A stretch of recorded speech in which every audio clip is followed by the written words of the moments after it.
Nahmaduhu hamdan yu'afi ni'amahu wa yukafi mazidah. Subhanalladzi 'allamal insana hatta 'alimahu wa wahhadah. Wa nusalli wa nusallimu ala nabiyyina Muhammadin sallallahu alaihi wasallam dzil haudi wasyafa'ah wa ala alihi wa sahbihi nujumil bahirah. Amma ba'du. DKM Masjid Raudhatul Jannah dan jamaah sholat zuhur yang berbahagia, kita akan memanfaatkan waktu siang kesempatan ini untuk melihat fenomena di masyarakat kita ini. Ada yang perlu dilakukan reaktualisasi dari lantaran berkembangnya media sosial, media massa. Maka siapa saja bisa berbicara. Kebebasan berbicara, kebebasan berpendapat, menulis dan mengungkap ide dan gagasan itulah yang sebenarnya, yang pada akhirnya semula tidak bermasalah, sekarang ini menjadi bermasalah. Kalau di dalam bahasa yang kita kenal bahwa setiap sesuatu ya yang disebut baru, maka pada akhirnya dia akan disebut lama, akan disebut usang, ketinggalan zaman ketika ada yang baru lagi. Makanya Bapak kalau naik motor, naik mobil jangan tengok kiri, tengok kanan. Mobil kita sudah bagus nih, berhenti nengok kiri kanan gitu. Waduh, udah ketinggalan zaman. Naik motor sudah bagus, hebat. Nengok kiri kanan, ketinggalan zaman. Nah, dunia itu memang seperti itu. Tetapi pola itu ketika masuk dalam agama musingkan kita.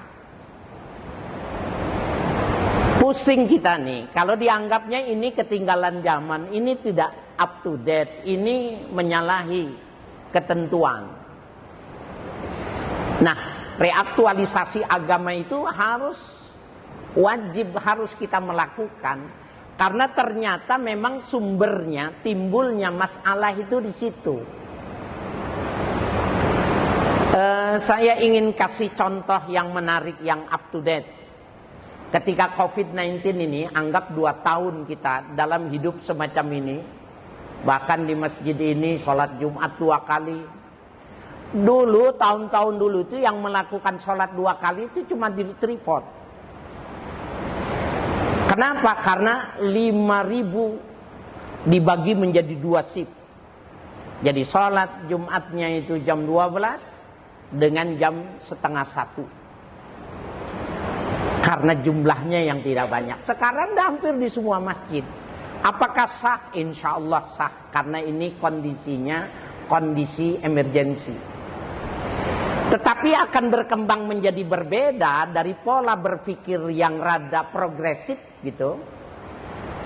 Ketika seorang profesor doktor, seorang cendekiawan muslim, mantan rektor universitas yang ternama, di media sosial kita bisa melihat ya, bahkan sampai terekspos juga di media massa ya, media mainstream itu, undangan sholat Jumat berjamaah online, Jumat virtual. Kira-kira sah apa enggak itu? Itu pusing jadi pertanyaannya.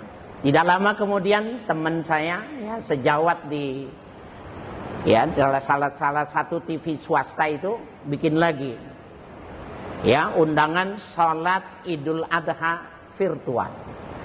Saya coba ikuti gitu. Apa benar dilakukan oleh kedua orang ini? Apa cuma sekedar memancing emosi untuk mendapatkan respon gitu? Ternyata enggak, memang dikerjain gitu loh. Mana mungkin imamnya di belakang, makmumnya di depan. Nah, Bapak saya sekalian, ternyata itu juga menyebabkan kita menjadi cerdas. Maka kita tidak puas. Terlalu lama Majelis Ulama Indonesia untuk berfatwa, sementara pelaksanaannya sudah berulang. Alasannya karena tidak ada permintaan. Kita lihat fatwa di Darul Ifta Mesir ternyata tidak membenarkan sholat Jumat, karena kata Jumat itu dari kata jamaah, dalam arti berkumpul, jamaah, sehingga sholat berjamaah itu sholat kumpul. Jumu'ah sholat yang bersama-sama dilakukan. Ketika dia virtual, maka kata jamaahnya hilang, karena pertemuannya itu maya. Darul Ifta Mesir menyatakan tidak sah sholat Jumat. Yordania begitu juga, yang masyhur. Saudi Arabia menyatakan tidak sah. Cuma Saudi Arabia membedakan pada dua bagian. Kalau sholat Jumat, sholat wajib virtual secara mutlak tidak sah. Semua baru pada akhirnya MUI ya di tahun kedua baru mengeluarkan fatwa tidak sah. Tapi sholat sunnah itu sah. Nah, kenapa beda? Jenisnya sama, cuma derajatnya yang berbeda, itu boleh. Ternyata banyak di dalam hadis-hadis sahih yang bernuansa ahkam, kita akan mendapati bahwa Nabi setiap kali berangkat, jadi bapak-bapak bisa mengamalkannya, apabila berangkat dari rumah perjalanan jauh, beliau takbiratul ihram sebelum naik kudanya. Sebelum naik onta, Allahu Akbar, kemudian naik onta. Kadang suatu saat naik onta dulu, ya naik onta dulu, kemudian beliau takbiratul ihram, diarahkan ke kiblat takbiratul ihram. Nah setelah itu kuda itu, onta itu madep kemana saja, bahkan membelakangi kiblat, berhadapan dengan kiblat, menyampingkan kiblat. Kata di dalam bahasa Arab apabila wakanan nabiyyu itu kana untuk menjadikan untuk sebuah makna, penekanan makna biasa dilakukan. Tetapi hadis itu mengatakan ilal maktubat, kecuali sholat wajib. Jadi Nabi tidak melakukan pada sholat wajib. Sholat sunnah dilakukan oleh Nabi. Maka fatwa Majelis Ulama di Saudi Arabia mengatakan boleh sholat virtual, sholat Jumat boleh, diperbolehkan. Sholat Jumat, sholat taraweh diperbolehkan taraweh, tetapi yang satu matla. Satu matla itu Indonesia ini saja dengan Papua itu sudah tidak satu matla. Jadi kita masih dianggap satu matla ini kira-kira dari Jakarta sebelum Surabaya itu. Jadi yang tidak ada perbedaan waktu itu disebut dengan satu matla, satu tempat terbit matahari. Sebab kalau kita ikut sholat tarawih dengan Mekah itu bedanya 4 jam. Lebih dulu kita. Jadi kalau kita mau sholat tarawih ikut sini, kita di sini tengah malam. Nah ini yang tidak lazim. Itu mengapa tidak boleh. Tetapi ini menjadi sebuah pemikiran yang terus berkembang Bapak. Ya berkembang. Apa yang berkembang ini pemikirannya? Salah seorang yang Bapak sudah lebih tahu dari saya, ya, pengurus PBNU mengatakan dari beberapa catatan kasus yang terjadi itu, kenapa tidak dilakukan saja sholat, mohon maaf, tidak dilakukan saja ibadah haji itu setahun 3 kali gitu. Kan menarik gitu. Karena ayatnya kata dia, pertimbangan secara tekstual pada ayat itu, al-hajju ashhurum ma'lumat. Ibadah haji itu dilakukan pada bulan-bulan yang sudah ditentukan, yang sudah diketahui. Nah, maklumat kita mengartikan yang sudah ditentukan, maklumat dia mengetahui yang sudah dikenal. Pada bilangan-bilangan yang sudah dikenal. Ulama mengatakan yang dimaksud bulan-bulan itu adalah Syawal, Zulqa'dah, Zulhijjah. Tetapi pada hadis yang lain dikatakan Al-Hajju Arafah. Nah ini korelasinya yang menarik nih Bapak saya sekalian. Haji itu harus Arafah. Nah dia mengatakan ini Apakah ini punya hubungan korelasi? Dia bilang al-hajju Arafah itu berarti yang penting datang ke Arafah, bukan maknanya tanggal 9 Zulhijjah. Pusing kita, Pak. Kebebasan berpikir ini ternyata membuat kita beragama jadi pusing ini. Maka dia bilang ibadah haji Syawal, bikin aja ibadah haji, datang ke Arafah. Sehingga dua hadis, dua ayat yang menceritakan tentang itu terpenuhi. Ya, maka dia mengatakan sungguh luar biasa ya kasus yang dia catat itu tentang kasus 2 Juli ya. 2 Juli tahun 1990 itu 1426 pada tragedi Mina hancur. Meninggal orang. Pertemuan arus, kemudian blowernya mati, tidak tanggung-tanggung, itu perjalanan 1426. Tahun 94, 23 Mei, 270 orang berdesakan ketika melempar jamrah. Januari 2006, 280 luka-luka karena dorongan-dorongan ya di Jamratul Aqabah. 11 September 2015 jatuh 100 orang mati ketiban kren dan 200 musibah. Karena terlalu banyak. Jadi ilatnya karena melindungi diri, maka bikin aja 3 kali. Aman. Jadi kalau 4 juta dibagi 4, maka ya dibagi 3 juta bagi 4 sejuta dalam 1 tahun, maka tidak akan mungkin terjadi musibah yang besar. Bapak kalau yang ngomong ini orang biasa nggak jadi masalah, Pak. Umpamanya tukang kebun yang ngomong gitu, udah selesai. Halu dia. Yang ngomong bukan orang kecil. Yang hebat lagi Bapak saya sekalian, Ade Armando enak aja dia ngomong, ya. Tidak ada di dalam Al-Quran satu ayat pun yang menunjukkan bahwa wajib sholat 5 waktu. Enggak ada. Dan ngomongnya tenang saja, muka tak berdosa gitu. Enggak ada ketentuannya.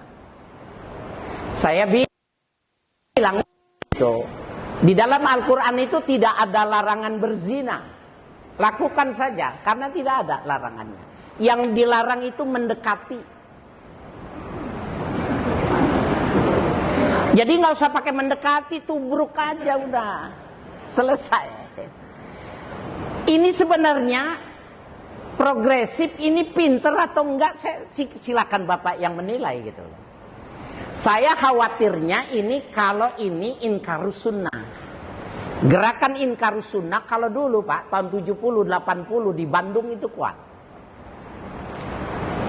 Jadi orang hanya berpikir tentang Al-Quran tapi melepaskan, bisa hidup dengan Al-Quran saja. Padahal Nabi ketika turun dari Isra Mi'raj enggak sholat Pak. Nabi itu menjelang subuh turunnya ke bumi lagi. Apakah Nabi sholat subuh? Enggak. Kenapa? Enggak bisa. Perintahnya jelas. Aqimus sholat, hafizu ala sholawat. Perintahnya jelas. Tapi enggak ada juknisnya. Subuh dikasih tahu, ya Muhammad ini tandanya subuh. Fajar ini, fajar kazib, ini fajar sodik. Salat subuhnya 2 rakaat. Berangkat lagi Jibril. Zuhur turun lagi Jibril.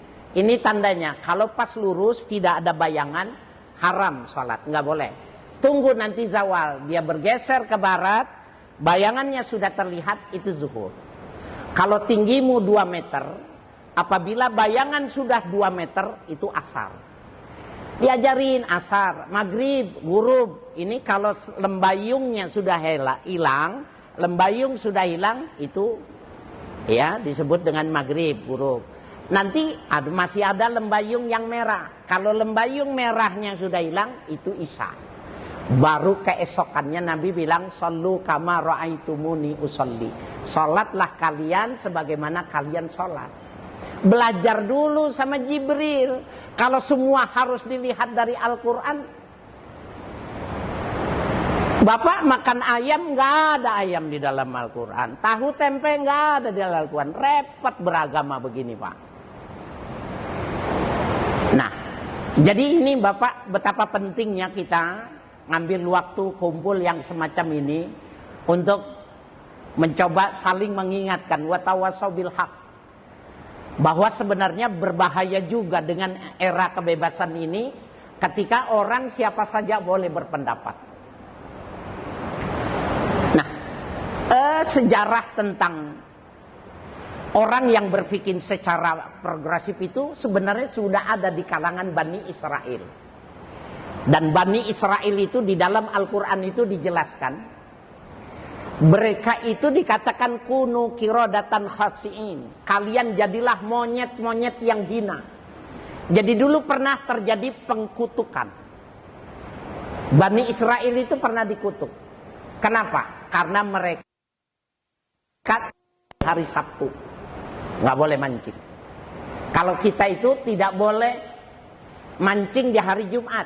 Kenapa? Al-Jum'ah idun lil muslim, was Sabtu idun lil yahud, wal ahad idun lil nasara.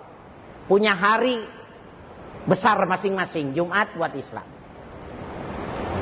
Orang Yahudi dia nggak boleh mancing.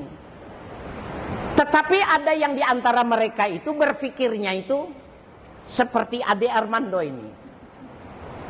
Kan nggak boleh mancing, kita jangan mancing, kita nebar aja.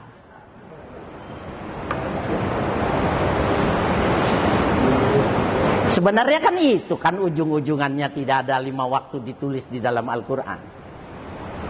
Bener Pak, bikin jaring. Jadi Bapak kalau lihat orang menjaring itu dari zaman dulu udah ada Pak. Dijaring sama mereka itu, cari ikan, dikutuk dia. Dan itu bedanya umat terdahulu dengan umat Nabi Muhammad. Mereka dibayar cash di dunia. Dulu pengikut Nabi Musa, kalau mereka itu melakukan dosa, nggak buru-buru taubat, keluar pintu rumah, ada tulisannya nggak bisa dihapus.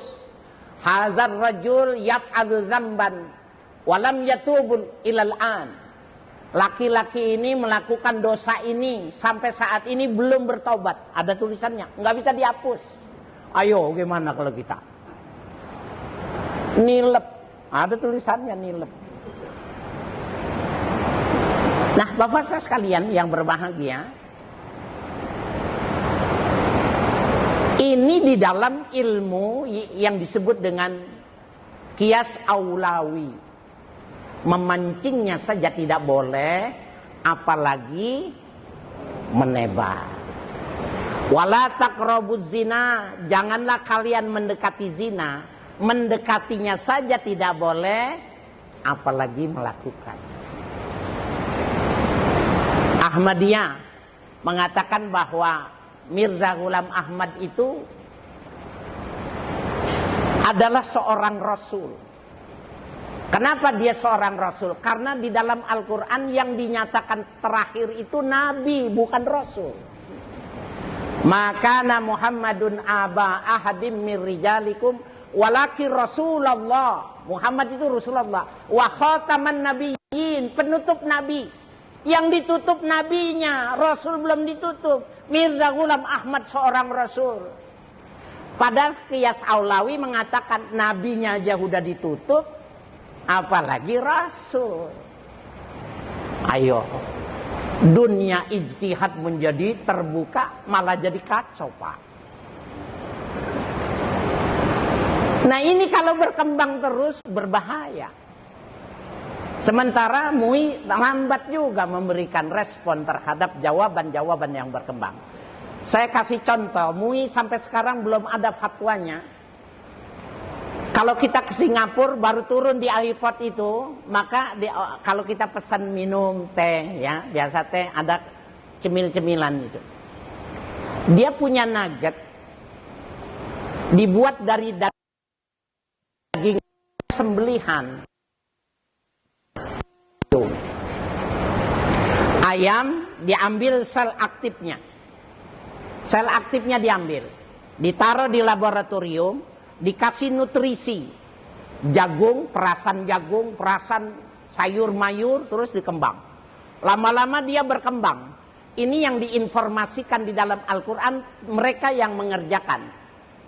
Wa ja'alna minal ma'i kulla syai'in hayyun.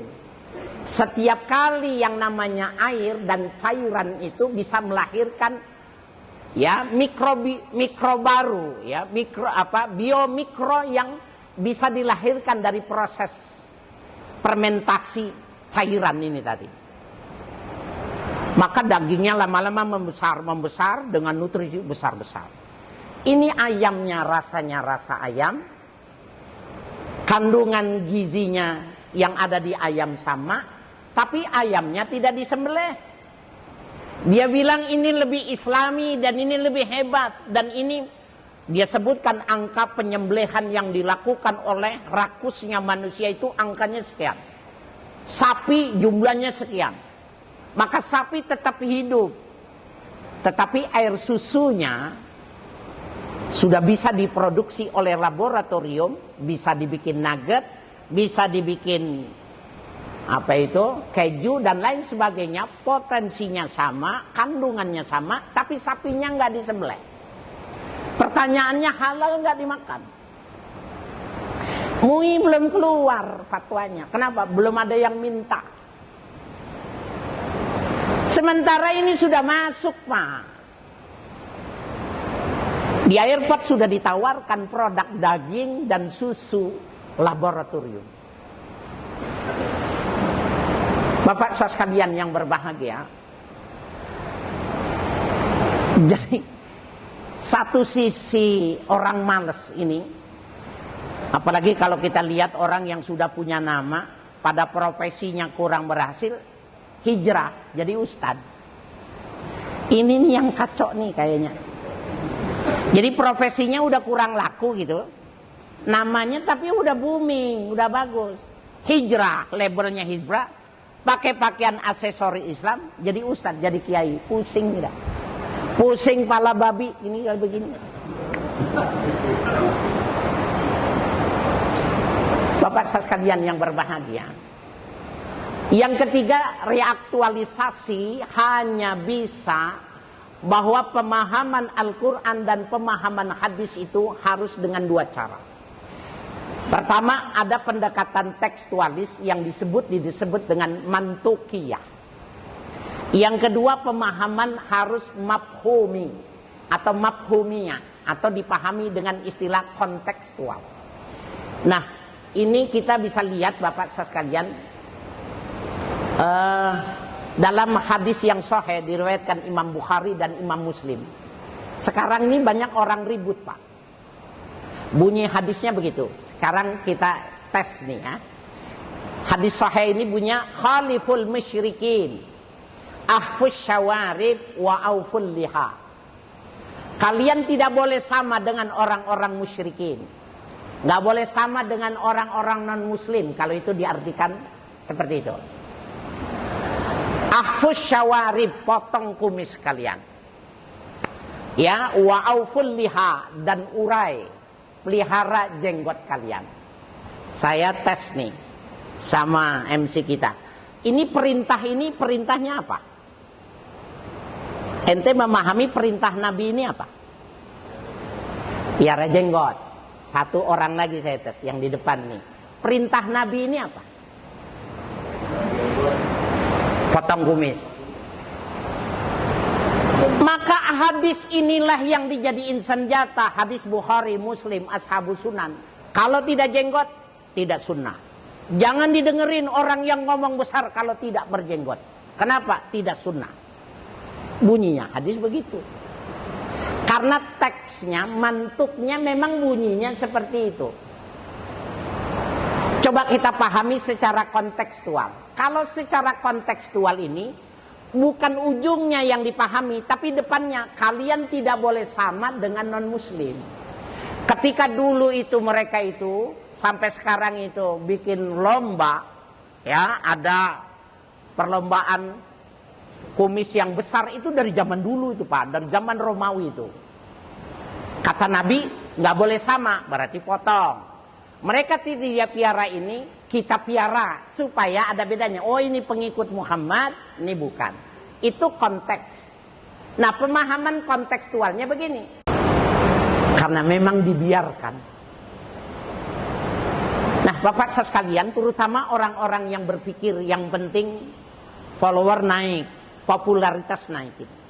Seperti Ade Armando, dia nggak pernah kelihatan muka menyesal, Pak. Ya, seorang dokter, guru di Pascasarjana, tapi nggak pernah terlihat itu. Kalau dilihat dalam ilmu komunikasi, ini sebenarnya di dalam Islam juga sudah ada sebuah petunjuk mengatakan tuh begini. Idza aradta an takuna masyhuran kun tafihan. Kalau kalian pengen menjadi orang yang masyhur, pengen ngetop, jadikan dirimu itu tafihan. Tafihan itu maknanya qalilul aqli, rada bego. Pengen ngetop rada bego dikit pasti terkenal. Mau dongkrak popularitas rada-rada bego, Pak. Apalagi bego beneran, ngetop. Dari sisi komunikasi ini memang dia terpenuhi. Dia tidak berpikir orang di bawah berantakan, Pak. Apalagi kalau dilihat gerakan booster yang begitu luar biasa. La ilaha illallah Muhammadur Rasulullah. Yang meluruskan malah dibully, Pak. Bapak lihat paham nggak? Ustadz Kiai itu nggak ada nilainya kalau di media sosial, di lingkungan yang kita paham pada nama-nama itu tadi. Nggak ada. Kiai Haji itu hilang. Kiai Syakur Yahya, wah udah nggak ngomong lagi Kiai, Syakur aja, Yahya aja, hancur dibikinnya. Ustadz Uwas, Abdul Somad hebat, udah Uwas aja, nggak pakai nama lagi, Somad aja udah. Ini juga sebuah fenomena, gambaran yang nggak berbahaya kalau berkembang terus. Jadi institusi, simbol-simbol keagamaan ini nanti ini tergerus oleh gerakan-gerakan yang memang secara sistemik dibiayai ini tadi. Saya ngomong dengan orang-orang yang di media mainstream seperti bapak-bapak sekalian, kayaknya kita juga mesti berpikir juga, itu nggak bisa itu didiemin tuh. Nanti kalau sudah institusi, simbol-simbol keislaman itu sudah merentan dibegitukan, maka nanti kekuatan Islam hilang, giginya hilang, taringnya hilang. Gerakan bubarkan MUI, wow, kuat sekali itu, Pak. Padahal apa sih? Ada salah seorang yang diprediksi, yang diindikasikan terlibat teroris. MUI-nya mau dibubarin. Padahal teorinya tidak begitu, Pak. Diam di rumah, nggak menelor, ayamnya dipotong, ganti ayam baru. Bukan ayam tidak menelor, kandangnya dirusak. Kan nggak sportif. Kalau memang begini mau cara berpikirnya, kepolisian bubarin. Berapa banyak polisi yang reserse masuk jadi teroris. Polisi reserse narkoba jadi pedagang narkoba, bubarin dong kepolisian. Masa ayam yang tidak bertelur kandangnya yang dirusak? Sengaja, Pak, kita mesti beri bantuan kepada mereka, meluruskan. Karena dibayar, genjot digenjot habis. Dan tidak ada itu yang mengatakan, menyebutkan seorang pastor, seorang tokoh Buddha ini yang dibully, nggak ada. Nah, ini juga bagian dari sebuah pola di mana saya ingin menyampaikan hal yang kecil semacam ini, tetapi ini menjadi sangat penting. Ada yang belum kita luruskan, nanti Bapak jadi supaya nggak pusing tentang produk daging dan susu ini, kehalalannya. Di zaman Nabi itu ada situasi di mana orang itu miskin, nggak punya duit tapi punya kambing. Mertuanya datang mau ngasih makan, dipotong kakinya satu, dibikin sop, bikin tongseng, wah dirayakan, kambingnya dipotong satu, kakinya hidup nggak hidup, dijahit. Kata Nabi, Hukumnya haram. Setiap benda yang diambil semasa hidupnya tanpa disembelih, hukumnya najis, hukumnya bangkai. Pada hikayat tradisional Jawa Barat ada yang namanya Sikabayan, istrinya namanya Iten. Ini kalau ada orang Sunda nyambung banget. Sikabayan itu dicemburui sama Iten karena kalau habis siang makan siang, kepalanya gundul di bawah pohon, ngantuk-ngantuk sambil korek kuping pakai bulu ayam. Ayamnya hidup dicabut pakai bulu ayam. Jangan-jangan pernah juga. Enak banget emang Pak. Istrinya cemburu, sono sama ayam aja tidurnya. Karena dia lihat lebih sahdu gitu loh. Si Iten. Halal nggak? Apakah ini yang bisa dijadikan argumentasi bahwa daging dan susu yang diproduk oleh laboratorium itu hukumnya haram? Nah, Bapak saya sekalian, repot juga ketika kita membandingkan kalau donor darah, sekali ambil donor darah 300 cc, berapa sel aktif yang terambil? Dan itu dimasukkan kepada orang lain atas dasar kemanusiaan. Kecuali yang menjual. Banyak yang menjual. Organ aja dijual Pak. Dari zaman dulu saya kuliah di Yogyakarta itu, teman-teman dari daerah kalau sulit jual ginjal. Nah, menjadi menarik Bapak saya sekalian yang berbahagia.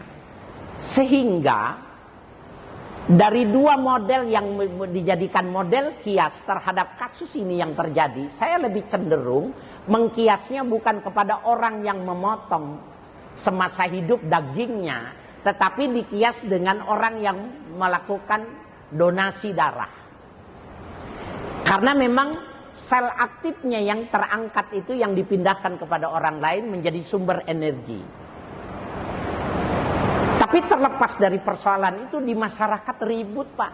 Ada yang mengatakan halal, ada yang mengatakan haram, ada yang mengatakan makruh. Tapi Majelis Ulama belum ada fatwa. Jadi dunia akan berkembang terus, tapi pola pemikirannya masih tekstualis, ini akan menjadi bom yang besar. Kecuali kita melakukan sebuah perubahan dengan tekstualis dan kontekstualis, dijadikan satu metode pendekatan yang bersama-sama sehingga nanti orang bisa memberikan solusi menjadi sebuah alternatif. Dia boleh yang tekstualis dan boleh mengartikan yang secara kontekstualis, tapi tidak ada yang liberalis yang ketiga itu.